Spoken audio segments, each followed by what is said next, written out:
Hello, and good morning, good evening, wherever you are on this planet. I'm Dr. Rosensweet, and I'm here to answer some questions that we have posed to us over the last couple weeks. And also, for those of you who have questions right now as you enter this particular program, ask the questions, and I'll be able to answer some of those that you post.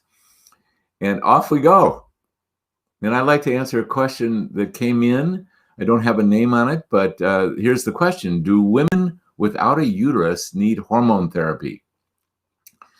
And there's additional questions here, so I'm going to start marching into them and then circle back to that question. Is menopause easier on a woman who has had a radical hysterectomy? I have a cyst on my ovary, and I'm wondering if it might be a good idea to go ahead and have a radical hysterectomy. Let me begin with those. Hormones, ovarian hormones, have multiple effects. There's receptor sites for estrogens and progesterone and testosterone and DHEA, all of which are coming out of that ovary. There's receptor sites in most cells in the human body. Estrogen, for example, has receptor sites in the brain. It has it in the arteries, in the bones. You name it, they're there, and they're all over the body. And you can say this pretty much any hormone, that they don't have singular effects. They have widespread, crucial, important effects.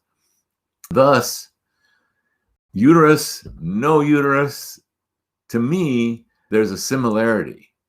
And the similarity is get treated with all hormones and get it right. Get that proper amount, the optimal amount of estrogen in the form of bias topical. Get the optimal amount of progesterone, has widespread effects, progesterone, in the brain, in the mood, in the bones. Oh my goodness. Get the optimal amount of progesterone, and also for the same for testosterone and DHEA. They're all crucial, and they're not only crucial in the short run, to alleviate symptoms, they are crucial in the long run. You know, I am very, very careful about radical hysterectomy or hysterectomy. Radical hysterectomy includes the removal of the ovaries.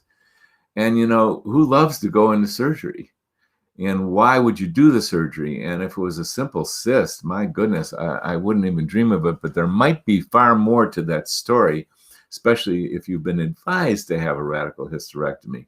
But if it's a simple cyst, these kind of things happen, especially also in the perimenopause and the menopause, because the pituitary stimulation of the ovary is getting a little wonky. And instead of what a common ovarian cyst is, you're about to ovulate, and that behaves just like a cyst. The egg that's going to be ovulated is surrounded by liquid, and then that cyst bursts. And that's how you ovulate. So those can just get exaggerated when the hormones aren't balanced. Moral of the story, get the hormones balanced.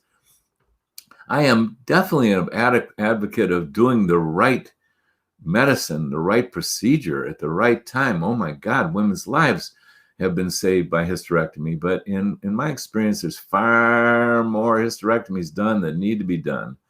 And so you're in a technical situation there. In order to give you true advice, whoever would advise you on this would have to know a heck of a lot more about you. Yes. Next question. I'm having my hormones adjusted today, and I'm wondering if I am too late to help my brain with respect to cognitive decline. I went a few years being very low on my hormones. It's really scary to me, and I'm afraid that memory and cognition will never come back. Can you please shed light on this, Dr. R? And good morning to those who are joining us. Manuga Williams and Laureen and Iowa from Hawaii. All right.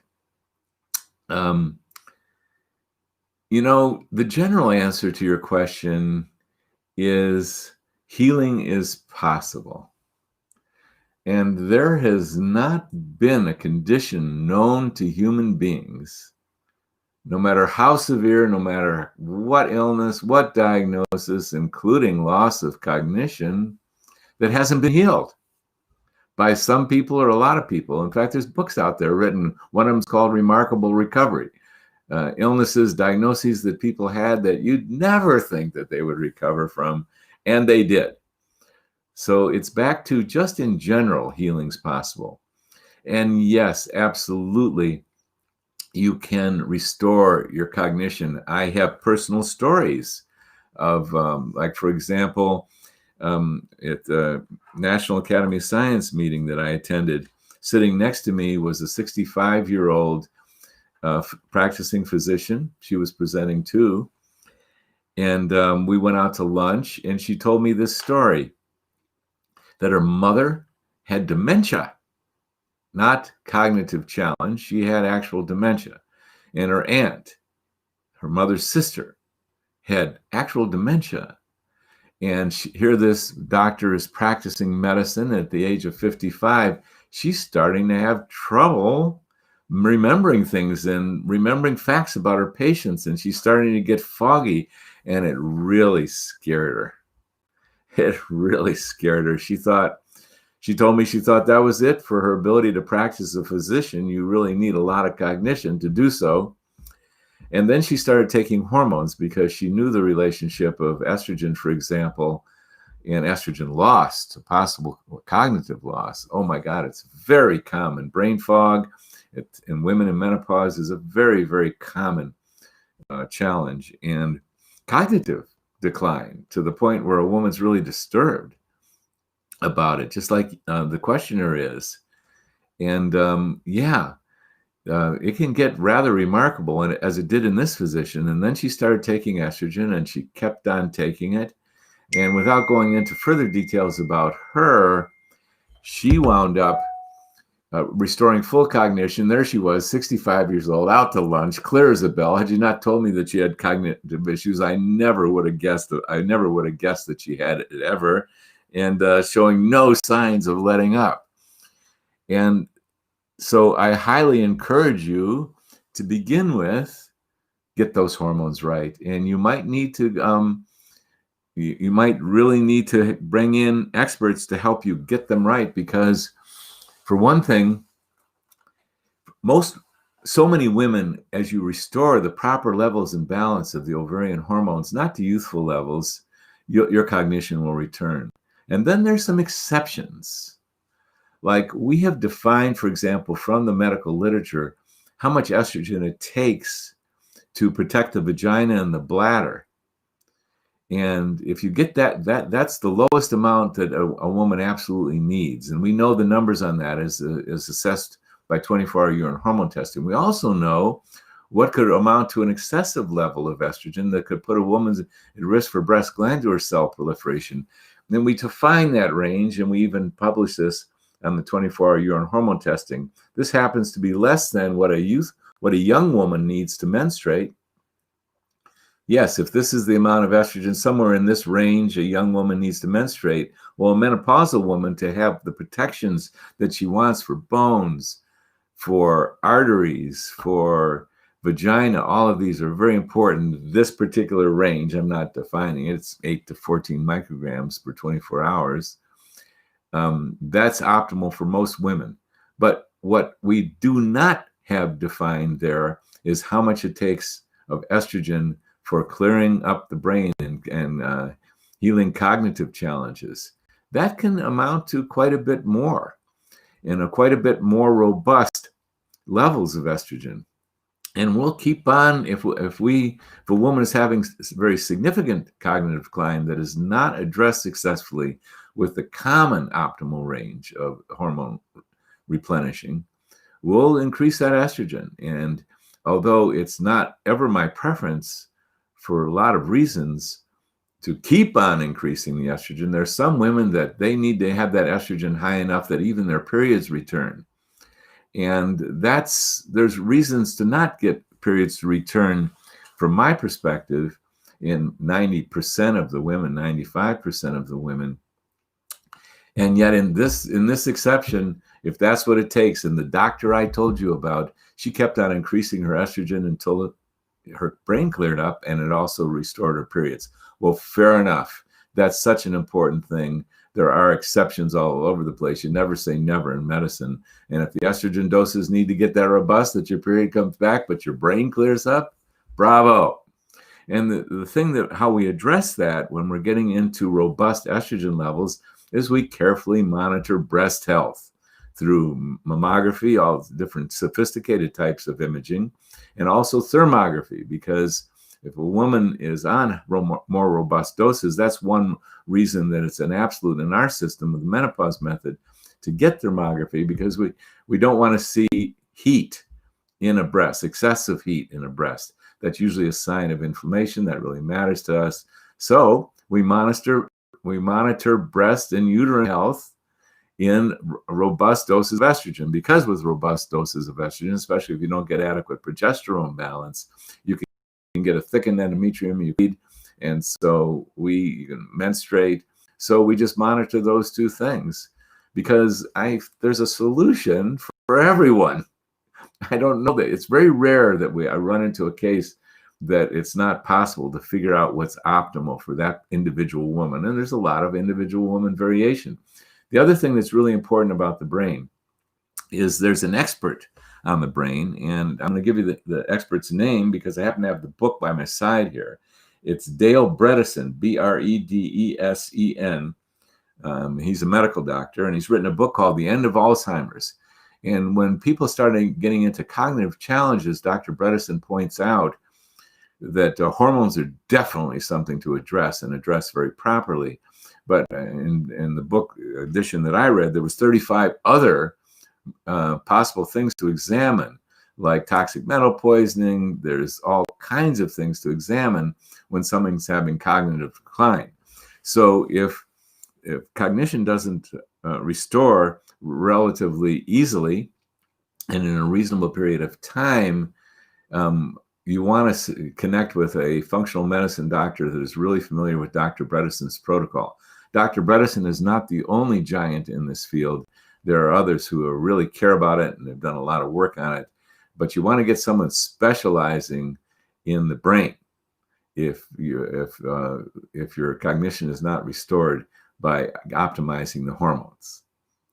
Big story there. And again, healing's possible. And not only that, I've seen return of cognitive decline without that much effort. It's a beautiful thing. And it doesn't matter that you've been a while. But it all comes down to all the causes which may go beyond hormones themselves. But hormones is a great place to start. Here's another question. I think I'm going to switch over to a question that's coming in from the group. And what I see here is from Lauren. Can you explain the relationship between testosterone and possible ovarian cysts? I was on testosterone and felt great, but my levels got too high and start feeling a burning, throbbing pain in my right ovary. Could this pain be the result of too high testosterone? I've never had this pain before. It's not horrible, just annoying. Well, there's a cardinal rule in my mind in replenishing hormones that's time tested, and oh my God, the stories of hormonal challenges go way back to even when I was in medical school. And that is, if you're going to be prescribing hormones, get them right. And they're so powerful, it doesn't work to have too little of any hormone you can name. No way. There isn't a physician on earth that wouldn't immediately treat with thyroid hormone were they to detect a low thyroid hormone. And the same goes in my book. From every hormone that gets depleted, treat them. But there's another very cardinal rule in treating with hormones in my mind is do not give too much. There are stories in the annals of medicine that are very famous about what's happened in medical history when too much cortisol was given, for example. What a fright it put into the world of doctors and the patients who had been treated with too much cortisol. And so whenever I see something like elevated testosterone levels, and these days I'm seeing it more than I'd like to see it, because there's a lot of providers out there who obviously are not fully cognizant of what it means to give someone too much of a hormone, and they're not testing properly. And really, again, it gets down to the gold standard to me is the 24-hour urine hormone testing. And testosterone and testing, it can be a little trickier than the serum. And I'm going to make an assumption that what you're talking about, Lauren, is serum testing. But that serum testing, if you see elevated testosterone levels, unless you took your dose an hour before, and this is the tricky thing about serum testing, depends when you took your last dose. But if you throw one hormone out of balance by making it really excessive, you start affecting the feedback mechanisms in the brain and in the hypothalamus and in the pituitary gland. For example, you throw one hormone off and you could shut down adequate stimulation for another hormone as your body tries to deal with an overdose. And so when in doubt, normalize the hormones. And that means if you're on too much testosterone, adjust those dosages until you're not on too much testosterone. Sometimes you have to stop them entirely for a while. And oh yeah, easier said than done, because some of these hormones, and I just ran into this the other day, patients get addicted to them. They have so much well-being and so much, for example, restoring of natural function like libido, for example, and so much energy. And how it happened was there was an overshooting of the hormone dosages into producing excessive levels. But there we are, we're testing a woman with excessive levels. And I suggested to a patient the other day that we really want to downstep you off of these. And she was an athlete. She was a frequent flyer at gymnasiums. And yeah, easier said than done once you've gotten used to an elevated hormone. But I don't want to make it sound too complicated. If you have the will, no problem. The issue I had with this patient was that she just really appreciated how much well-being had been restored. And when they finally went to test, they were on very excessive levels of testosterone, and she was injecting testosterone. So long answer. The short answer is get hormones properly tested, and I highly recommend the 24-hour urine hormone testing is the only one at this point that I consider excellently reliable and really gives me the ranges that I know are optimal for a woman in menopause. So get those hormones in the normal range. If you don't, your body's going to adjust in funny ways, and producing an ovarian cyst is pretty easy for me to just imagine from messing around with a possible mechanism there. It would have to do with the pituitary stimulating hormones of the ovary. So that's a signal that you're in trouble. And the first thing that I would look to is excessive levels of testosterone. If you get your hormone balanced, you can get the kind of satisfaction that you really want. So you just don't want to have replenished testosterone, however important it is. It's crucially important. You want to get the bias right, which are the two estrogens right. You want to get the DHEA right, and you want to get that progesterone right. Now, back to a question that's been posed from prior times. Can you please explain the difference between warm rushes, hot flashes, and night sweats? They're all pretty similar, and when I hear any one of those symptoms or all three of them, I always have the same thing: insufficient estrogen. And they're so common, and they can be so disruptive. I mean, a warm rush, I've seen women find warm rushes fairly easy to manage or even entertaining, or hot flashes during the day, but not at night. Because what happens in the mechanism, as far as I understand it, is that estrogen gets low and your body doesn't like it, and it's stressful. And it triggers the biology of the stress response, and including in that is a vasomotor phenomena where you get dilation of your surface vessels and you warm up. The warm blood from your core goes out to your skin and you feel hot. And you can feel so hot that you start sweating. So it's just a matter of degrees. Warm rushes is the mildest of these vasomotor phenomena. night sweats are the most intense of them. They're all the same thing, and they all point towards estrogen insufficiency. And there's one exception. As a woman starts to take estrogens and starts low and gradually increases, if she increases too fast, she can get herself into excessive estrogens. And this is just a fine point, but I want to mention it because I run into it from time to time. The optimal treatment of any hormone puts you in an optimal zone, not too much and not too little.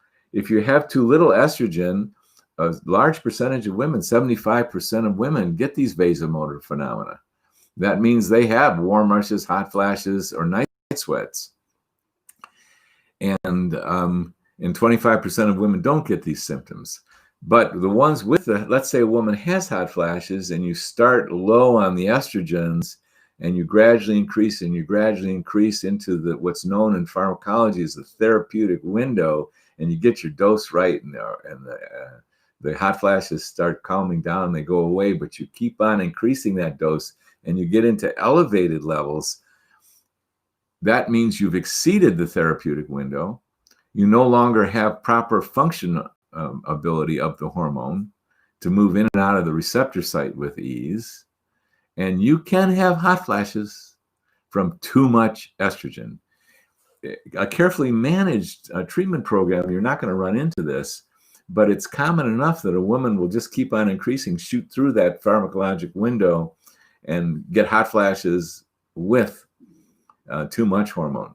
There's easy ways to address it. I'm not going to go into it now unless someone asks me the question.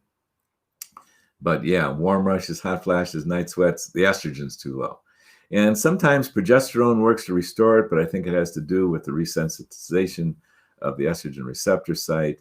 But 99% of the time, you want to get those estrogens. All right, I'm going to turn to another question here. And this is from a Facebook user. I had a hysterectomy with one ovary removed in my 20s. I'm 54 now and started on BHRT last month. I've had a lot of positive results taking hormones, but it seems like a roller coaster ride. Sometimes I'm good, sometimes I'm not. Does it take a while to get your hormones built back up, or is it always up and down like this forever? That's a wonderful question. I'm so glad to have an opportunity to answer that question, because think about it in general. Your peak hormone levels, output from your ovary, took place at the age of 20, plus or minus a year or two. That was your highest level of ovarian hormones. And from that moment on, those hormone levels have been declining. And then there's this extra special decline that takes place at menopause when the ovary really starts not doing it anymore. And yet there's still some estrogen, and you go on to decline to where you're in your 70s or 80s or 90s, you get down to zero. And think about the time between age 20 and maybe age 35, not to mention 54. As your hormone levels decline, your body has to adjust. And hormones isn't just a matter of hormones. It's a matter of how your hormones interact in your body, inside the cells, inside the cell nucleus.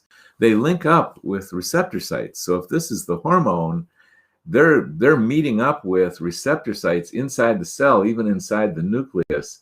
And this dance is how everything gets accomplished by the hormones. When the hormones start declining, oops, wrong hand, the receptor sites start going dormant.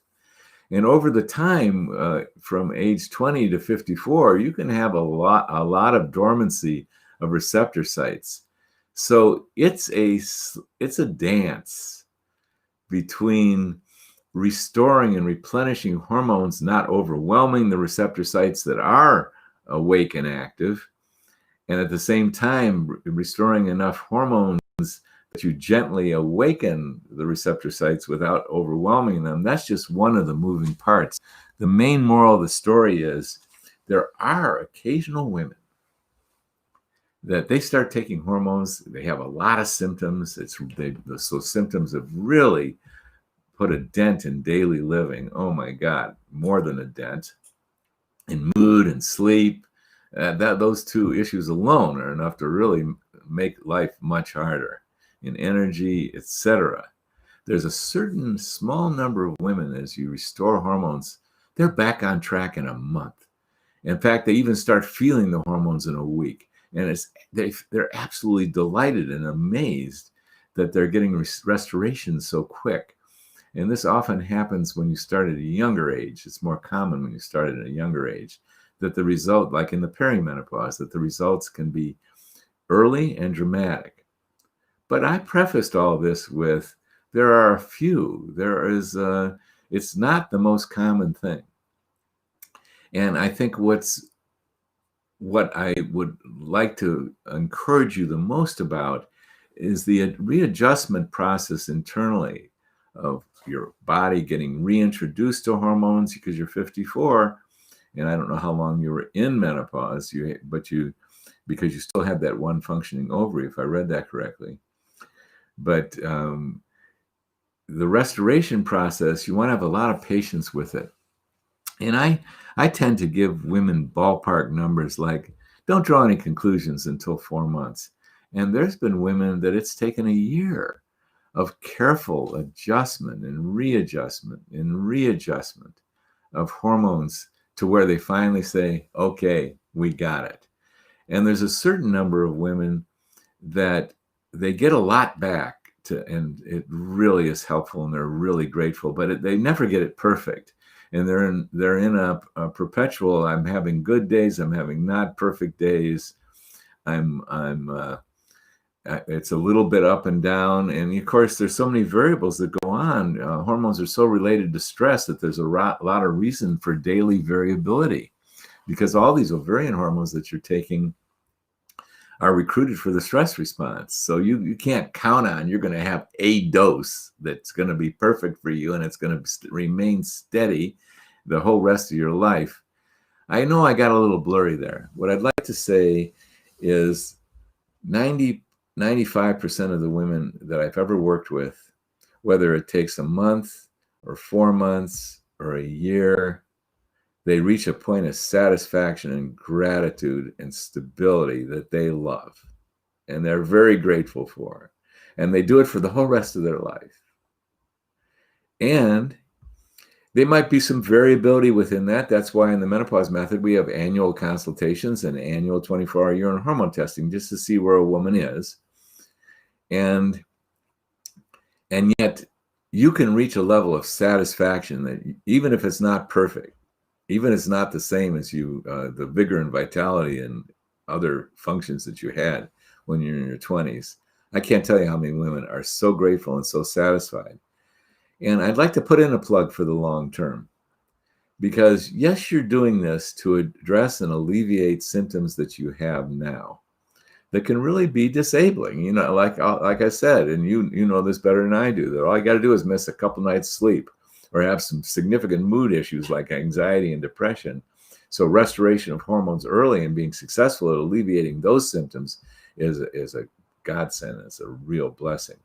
But I want to put in a plug for the long term, because we know what happens to the elderly. We know how the majority of them wind up in assisted living facilities and in nursing homes. We know why they get the muscle weakness and loss of muscle and the bone fragility that leads them from canes to walkers to wheelchairs and also adult diapers. That's how they get into assisted living facility.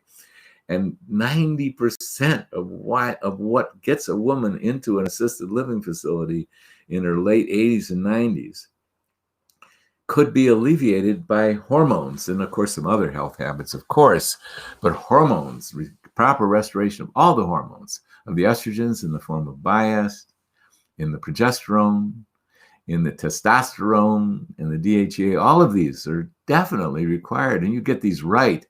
And even if you're having a little bit of rocky or not perfect time throughout your years of doing this, and most women really get a steady thing going after a while, and it isn't, they're very satisfied. But even if it's a little rocky and there's some adjustment to make, you're doing this for the long haul, because you want to be, I tell you, women's lives matter, men's lives matter as much to us in our 80s and 90s as they do in our 20s and 30s and teens. And so it's going to matter to you greatly how well you walk and how well you think and how healthy your arteries are and how healthy your bones are and your muscles. It's going to matter greatly to you. So I just want to put a plug in for the long haul. And even if it's not perfect along the way, you are really supporting the long haul in a very important way. And I don't want to introduce any negativity. Almost the far vast majority of the women I've ever worked with, and women who are taking proper bioidentical hormone replenishment all over the country, and even women who are doing non-bioidentical. There's so much satisfaction out there. There's so much gratitude. There's so much preservation or restoration of energy and libido and mood. So, you know, we don't do a great job as managing our hormones as our brain and pituitary and hypothalamus did, and everything else that's connected the knee bone to the thigh bone there. But you can do good enough, and that good enough matters. And I'd say get it to good enough. You can do this and carry it on for your whole life.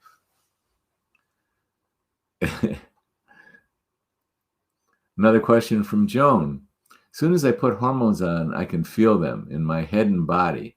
Why can estradiol be too stimulating? Good question, but I would, here's the result you're looking for when you're taking hormones. You feel good and you're satisfied. You may not feel perfect, as I was mentioning in the previous questionnaire, but you feel good. And there isn't such a thing called side effects. Like if this is an uncomfortable feeling in your head, or you feel too stimulating, something's not right. And some of the most common things have to do with dosage levels and balance between the four hormones. And sometimes there's other health issues that really need addressing. And the hormones are just bringing them, pushing them out into the open. But the main thing is, in the world of being treated in menopause, rarely do you find yourself being treated by a specialist, someone who is taking on menopause as this is what they want to do. This is what they want to specialize in. So often you're dealing in these practices where the doctors are good doctors or good nurse practitioners or have wonderful intentions, but they have these very broad-based practices, and menopause is only a small part of it. And, you know, for all of us, we don't often know what we don't know. And for decades and decades and decades, hormone treatment was pretty oversimplified. Here, you're in menopause, take this pill, and I'll see you next year. And, you know, it did a lot of good. I don't want to downplay the amount of good that that has done for women, but there is so much more to it. And if you're taking hormones and you're not feeling better or you're having side effects, get thee to a specialist if you can't sort it out with the healthcare provider that you're doing, because something's not right. The dosages aren't correct. They're too little or too much, and they got four moving parts there, or the balance isn't correct, or there's some other health issue. Because what I'd like to say, and I said earlier, almost always, way above 95%, these issues are figure-outable, if there is such a word. You keep on it. You keep doing the adjusting. And again, it may take you time. As I was answering in a previous question there, your hormones have downward adjusted over decades. You know, we want to be patient. That's why all of us are patients when we're trying to figure out this process of getting it right. And it can take time. So be patient, get it figured out. There should not be side effects. There's something going wrong. Those are overdose or underdose or imbalance effects, or there's something else going on. All right.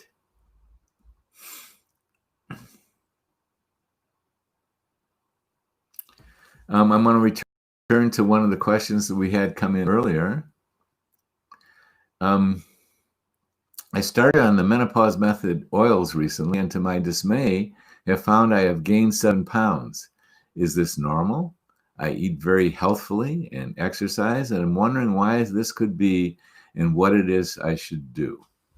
I love this question. It's why I want to spend a little time on it, because this is one of the most fundamental issues that occur for women around the age of menopause.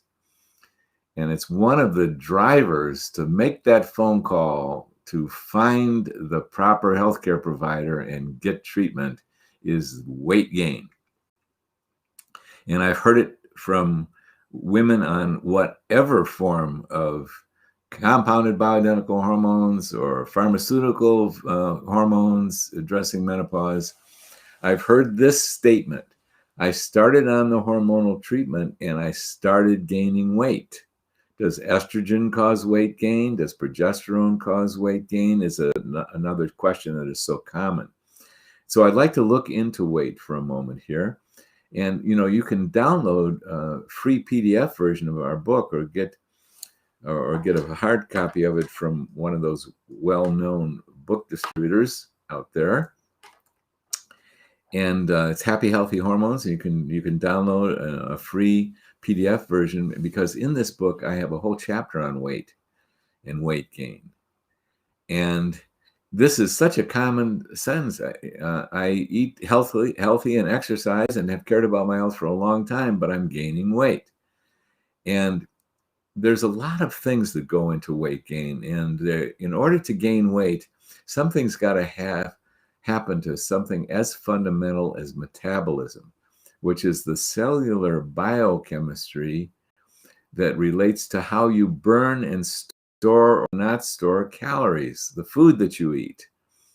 And there's so many moving parts to that, and there's so many moving parts that are under fire, meaning they're challenged over the course of decades and decades and decades, and you're often at the 50,000 mile mark, plus or minus a few years, when you go into menopause, and you got decades of challenge that you might have given to the very systems that relate to weight gain, excessive storage of fat. And so we start looking at the several moving parts. As far as hormones go, no matter what it is, pharmaceutically manufactured hormones or bioidentical compounded hormones that are available all over the United States and the world, or even our menopause method hormones, bioidentical hormones that are carried in our organic menopause method oils, no matter what the source is, the first place that I look is proper dosage and proper balance. You're taking hormones because you have depleted hormones, and the goal is to replete those hormones. And if you do not have properly balanced ovarian hormones, in almost every case, your metabolism is going to be affected. And that's the gateway to excessive weight gain. So getting the hormones into the optimal zone really matters. And that means not too much and not too little.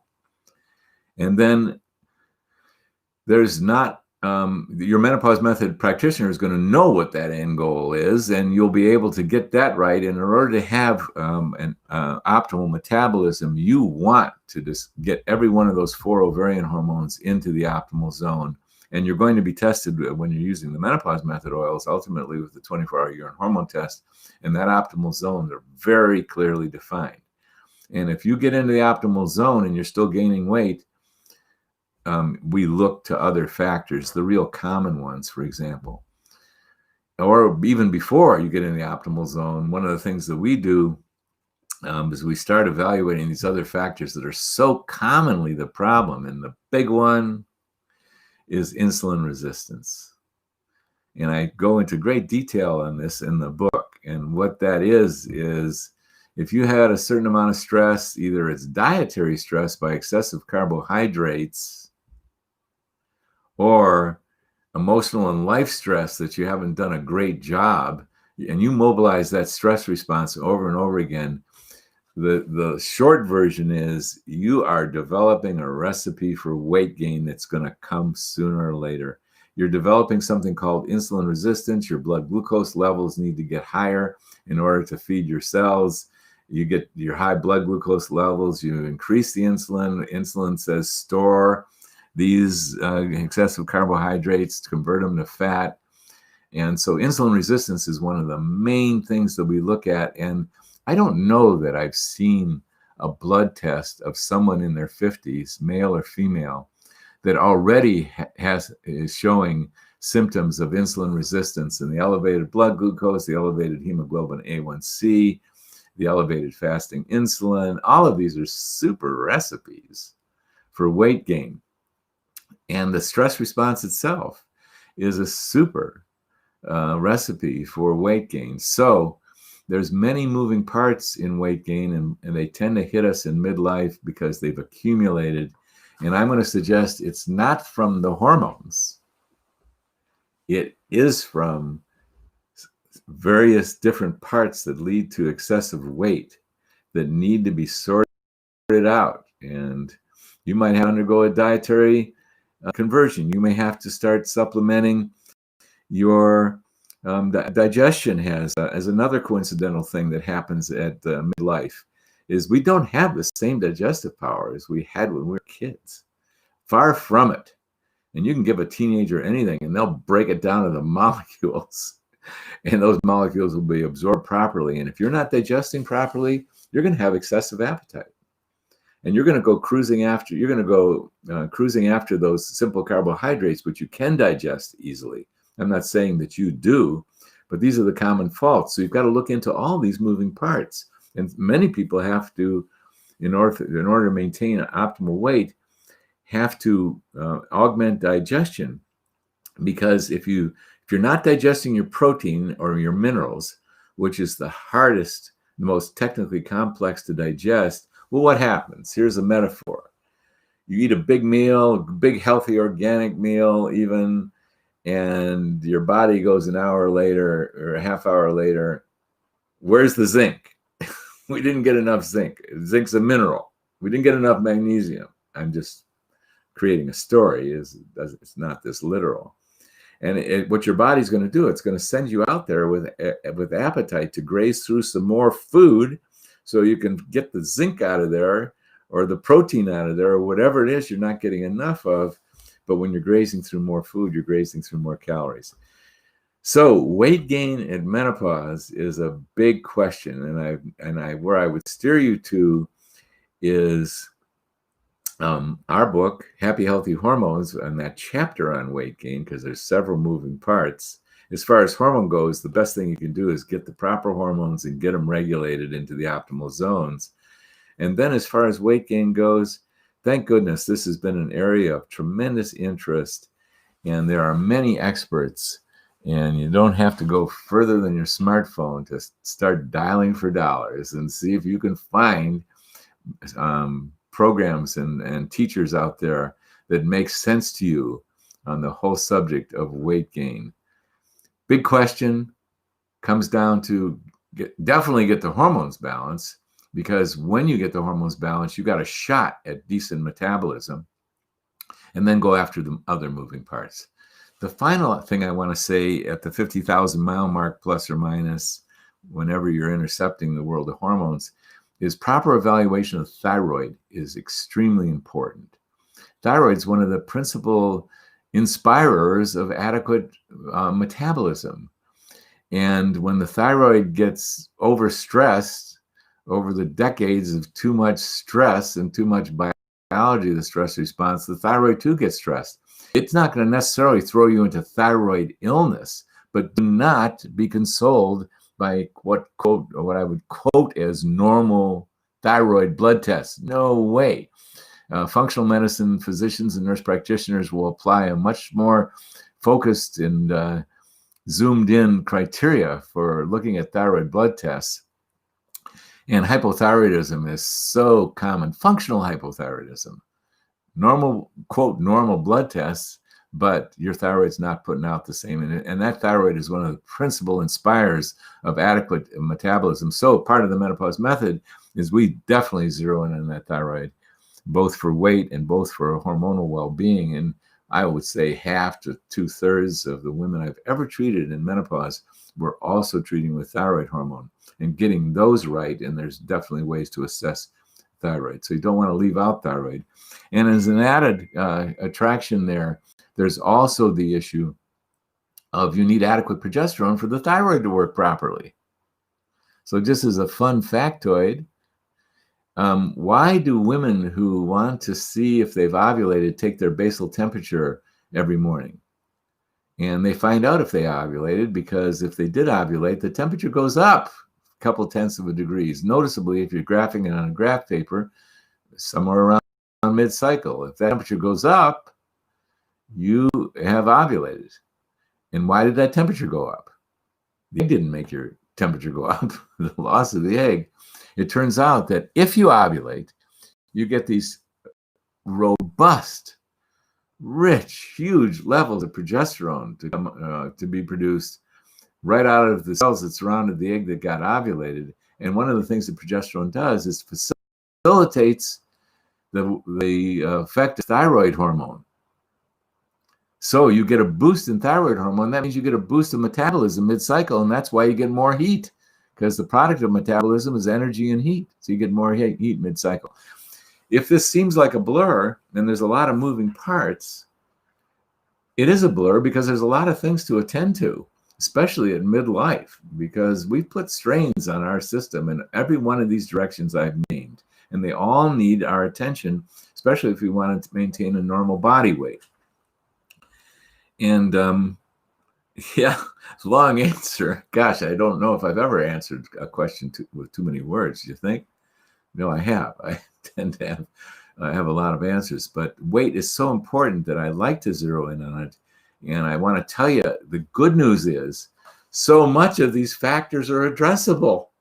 And those who put your heart and soul into it, you'll get it. You can get it. And you got to address all the moving parts. And I myself was gaining weight in my andropause and was looking for all kinds of solutions. And then finally, one of the things besides the hormones that I take, this is an example of one of them, is I altered my diet and had the great benefit of learning new recipes and having a guest that really knew how to cook delicious. And a certain alteration in my diet from what I was used to led to a 10-pound weight loss over a couple of weeks. And I had challenged losing weight. I'm 11 pounds above my weight in my 20s. So anyway, solutions are possible. And you just got to dive in and just figure it all out. And if you've got some help of some knowledgeable healthcare providers that have really taken this on, hormones, they've taken it on with a level of specialization that they're expert at it. Weight gain, they've taken this on as one of their favorite parts of their career. And there's many physicians and nurse practitioners and health coaches and that have done this, put together the team. This living is a team sport. All right. Let me go to another question that's been here on our list of questions to answer. I've been on BHRT now 6 weeks. I feel terribly depressed. I'm wondering if this possibly is due to too much progesterone. I take 2.5 milligrams per milliliter of estrogen. That doesn't tell me how many milligrams of estrogen you're taking or what type it is. And 100 milligrams of oral progesterone. My question is, if I go down on the progesterone, will I be putting my uterus health at risk? Another excellent question. Back to the basic principle here. If you are put on a hormonal regimen, you've gone on it in at least 75% of the cases because you were having symptoms that you did not like. And the only acceptable outcome is you feel better. And if you don't feel better, something's off. And it's either that the hormones haven't been gotten correct in the type of hormones that are being used, in the absorption of the hormones, in the individual dosages, and individualizing it for you. because women vary enormously as to how much they need, how sensitive they are to anything that you take into your body, how well you absorb things, etc., etc. Something's wrong in the program, because the only outcome that we accept is you feel better. And that's the general principle. So when you get a new symptom or an exaggeration of an old symptom, something's wrong. And of course, one of the first places to look is, what have you done lately? And if it's hormones, let's look at the hormones. And yes, let me tell you about progesterone. It's a very unusual hormone in that almost any hormone you can name, they're animating. They participate in the fight or flight. And you might be familiar with cortisol and with adrenaline, and that these are part of the fight or flight. But so is estrogen, testosterone, DHEA. But progesterone is very different. It's the great calmer. And too much progesterone leads to too much calm, and too much progesterone can easily make you depressed. And women who take too much progesterone almost always report they feel depressed or they feel groggy. So the first thing to do is adjust that progesterone dose. But I don't know where you're getting that 100 milligrams. It could be from that commercial pharmaceutical. Women in my practice, their average is between 50 and 75 milligrams when they're taking it orally, although some women need 100, some women need 125, and some women even need more. We always start with the topical progesterone. And there's a wide range of progesterone dosages, both topical and orally, that will protect the uterus. So dropping below 100 milligrams, I've seen women on 25 milligrams of progesterone, even topically, that have total protection of the uterus. How do I know? We do transvaginal ultrasounds. So I know I call it a myth out there that it takes at least 100 milligrams to get proper protection of the uterus. Well, you always have to individualize. I challenge that myth. I have data, and we presented in our teaching that you always have to individualize it for each individual woman. How much progesterone does it actually take to keep a healthy endometrium? And so the answer to your question is, we just evaluate you. And you may need far less than 100 milligrams and still have the proper endometrial stripe. So how do you remedy these things? You keep on working till you get someone who specializes in this, understands all the moving parts, knows how to test you, and you'll get there. But you got too much progesterone, I would guess. So that needs to be addressed. All righty, I want to scroll down and see some other the questions have come in here. My gynecologist doesn't want to place me on hormones. This is from LaShawn. And my gynecologist doesn't want to place me on hormones since they will thicken the blood, and she's not 100% certain my palpitations are due to perimenopause. She said in her experience, palpitations were a symptom of menopausal women. Can some women be the exception and go through palpitations in perimenopause? The answer, let's start with the second half of that. There are two really important questions in here. And the simple one is the palpitations. As your hormone levels start dropping, which in the perimenopause, your hormone levels have started dropping. That's what happens from the age of 20 when your hormone levels peak and they're the highest they'll ever be in your whole life. They start dropping then. Let's see if I can get this right. 20, highest that your hormone levels ever will be. From that moment on, they continue to decline. That's stressful for your body to have these important powerful hormones drop. And there comes a time, in some women more than others, that stress triggers the biology of the stress response. And at the vanguard of the biology of the stress response is an outpouring of a hormone called adrenaline. And boy, can adrenaline give you palpitations. If I inject adrenaline to any one of us, your heart is going to race. You're going to feel a thump in your chest. And what I really want to say is very common somewhere along the line that a woman will start getting heart palpitations that really originate from the stress of the dropping of her ovarian hormones. And there are so many women, including my own sister, bless her, I love her so much, who wound up in an emergency room in the middle of the night and got a cardiac angiogram because she was having heart palpitations in the middle of the night. And the palpitations were coming from adrenaline, or the cardiac catheterization was totally normal. She had total normal arteries, but she definitely had adrenaline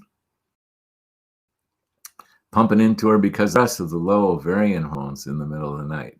And so, yes, you can have palpitations from low hormones. Now, the first part. I love gynecologists. Oh my God. I can't tell you how many gynecologists over the course of my career in the different cities that I practiced in really were so much benefit to me. And in general, and I don't know about your specific gynecologists became gynecologists because they love working with their hands. They love surgery. They love procedures. And they're not necessarily like another type of doctor that in medical school we learn there's two types of doctors. There's the surgeons and there's the others. And the others, like myself, we love the biochemistry. We love the interaction of proper medicines. We love diagnosis, stuff like that. Whereas the surgeons, they don't tend to specialize in hormones. And one of the things that happened in the course of history is, and it really got amplified at the advent of the birth control pill, that there was a certain percentage of women who took the birth control pill had clots form in the veins of their legs. And some of those women had those clots break loose and go into the lungs and cause a pulmonary embolism. Rarely someone died from that. That's a very serious thing. So what your gynecologist is referring to is hypercoagulability of the blood.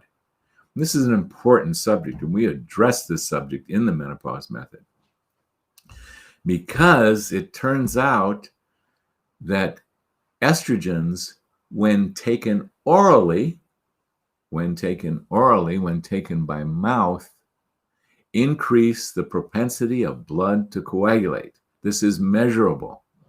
Now, estrogens, when applied topically, do not have that effect on the coagulability of the blood. But in the course of history, so many of the estrogens that were administered orally. In fact, gynecologists, the most common way for them to treat women in menopause was with oral estrogens.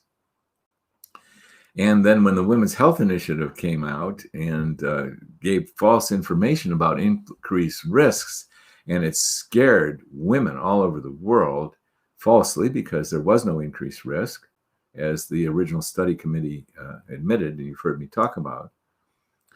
And but it scared physicians also about treating women with hormones, and one of the scares was increased blood coagulability. Well, I want to repeat it.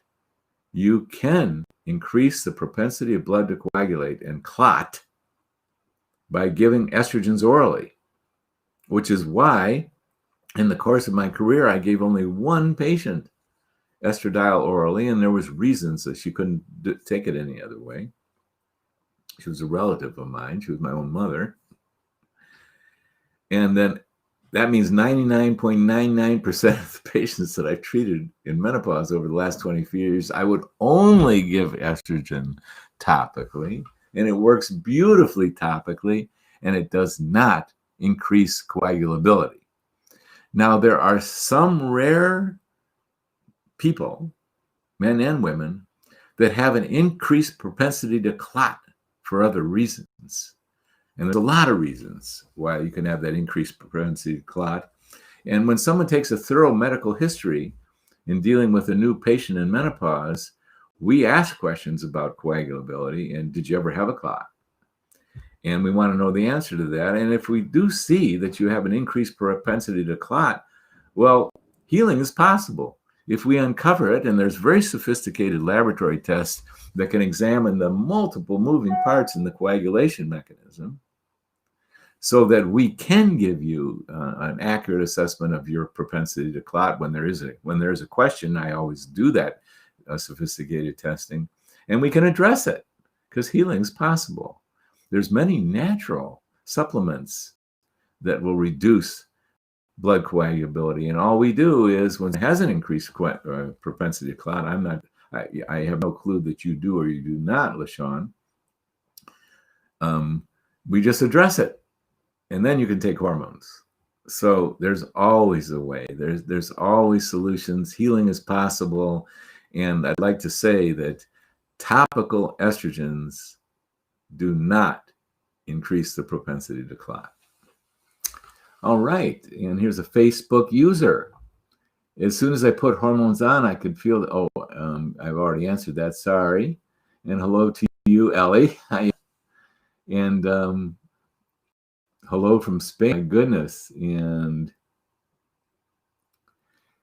here's a question from Lauren. I am perimenopausal and have been on low dose BHRT for the past 2 years. Levels of, Lauren, I am not seeing the rest of this question. Can you, yep, I'm sorry. What we'll need to do is have you submit the rest of that question, because I don't know what the question actually is. Paula is asking, can you apply bias cream on the groin? And there's a couple other parts of this question. Absolutely you can. And you can apply, here's what we suggest around estrogen. We do not want direct stimulation to the breasts of estrogen. So you would not, since estrogen can stimulate breast glandular tissue and even cause it to proliferate, we keep estrogen away from the front of the torso. And we also keep estrogen away from below the knee. But everything else is fair game. Any other part on your body, skin absorbs. It absorbs different. The skin of the soft forearm is very absorbable, and it's different than the most classic example is your heels, the soles of your feet. Of course, they're going to absorb at different rates. But the inside of the groin is excellent for estrogen, as is the shoulders, the deltoid region, the back. There's so many different places you can apply it. We just don't want you to apply estrogen to the front of the torso, because it could get into the breast by lymphatic drainage, and that could stimulate directly breast glandular tissue. We also don't suggest that you apply estrogen to the soft part of the arm. Like you get out of the shower, you apply estrogen to the soft part of your arm. If you do that, you're in direct proximity to your breasts. So we're very conservative, we're very, very cautious. We say don't apply it there either. Don't apply it to the front of the torso, don't apply it to the arms, and don't apply it below the knee. Then you had others. Could you apply bias cream and testosterone cream on the same place? You can, but I like to see individual hormones go to individual sites. And yes, you can rotate sites, and it all depends how you're going to test out. I mean, there's all these possibilities. There's women who've applied hormones to their forearms and applied their testosterone there, they applied their bias, and they did it for years. And is that okay? Well, every year we do a 24-hour urine hormone test. We find out if it's okay. We find out if the dosage you're applying is getting you into the optimal zones. And so a lot of these things work. And there's a lot of forgiveness, shall I say, of the human body. Get those hormones, get them in the right place, and rotate the places. And the only other thing I wanted to address there was a cream. And these creams are strong solvents. They're the next best solution that I know that are out there. But what I'm going to recommend to you is investigate organic oils. Look into the menopause method. There's reasons why we dispense these hormones in organic oils rather than in creams and gels. And here's a question. Oh my goodness, our time for today is up. And yes, I look forward to our next time together. You know what I'm going to do? I'm going to answer one more question because I saw it. My 80-year-old friend has two main health problems. She had a pulmonary embolism 2 years ago, and she is suffering from systemic scleroderma that has reached her stomach. Would it be dangerous to take bioidentical estrogen and progesterone? Well, of course, you're concerned about that pulmonary embolus. And because of that pulmonary embolus, we want to monitor her coagulability. And theoretically, it is absolutely not only not dangerous to take bioidentical estrogen and progesterone, there could be significant benefit, but there are caveats. If you use topical estrogen and progesterone, well, it's the estrogen that's of concern as it relates to coagulability, but topical estrogen is not going to increase the coagulability. So theoretically, it is not going to increase the risk of a blood clot. However, when I treat a woman in menopause who's had a pulmonary embolus sometime in her life, I do the most sophisticated of blood coagulation studies. And any of you who need to know, email me at drr@menopausemethod.com. I'll send you the reference because the LabCorp, for one, that's the one I'm most familiar with, really offers some excellent, thorough blood coagulability studies. And we just don't go with the theory. I mean, anything new that's powerful we add to a patient's regimen, we want to retest. So we get a baseline on coagulability. Sometimes that'll lead us to various ways to thinning out the blood, even supplement ways. And also we get to do, after a couple months, we get to repeat that coagulation to see if the actual hormones that we've given the woman have affected that coagulability. Why would I take such a rigor? Because a pulmonary embolus is too crucial to leave any kind of new strong therapy without evaluating blood coagulability. And you can do so through LabCorp. And I can't help but think that Quest and other laboratories have these very sophisticated coagulation studies. And I'm not just talking about pro-time and prothrombin time. I'm not talking just about that. These go way beyond that, and they're analyzing 6 to 10 different factors in the blood coagulation cascade. And then there's another caveat. If your 80-year-old friend has never had hormones before in menopause, we need to do some kind of coronary artery evaluation. My favorite, and this may not be doable at all, is a stress ultrasound, cardiac ultrasound, because if the coronary arteries have a clot in them, there is an issue about having to monitor whether or not what the estrogen's effect on that potential clot is. I'm getting really esoteric, but I want to tell you how detailed we want to get. So with an 80-year-old with health problems, you want to go to an expert who understands coagulability, who understands what it means to be taking a woman who has not had hormones for 20 or 30 years or longer, and all of a sudden starting her on biased and bioidentical or even any kind of ovarian hormones. You want to do the proper coronary evaluation as well. So a lot of moving parts there, but that's how I would respond to that. And let's see. This is the end of today's my answering your questions, and I look forward to the next time. Please submit your questions to us. You can do it directly through drr@menopausemethod.com or info@menopausemethod.com, or you can submit them to Sherry@menopausemethod.com. And I love doing this, and I look forward to the next time that we're together. Bye-bye now.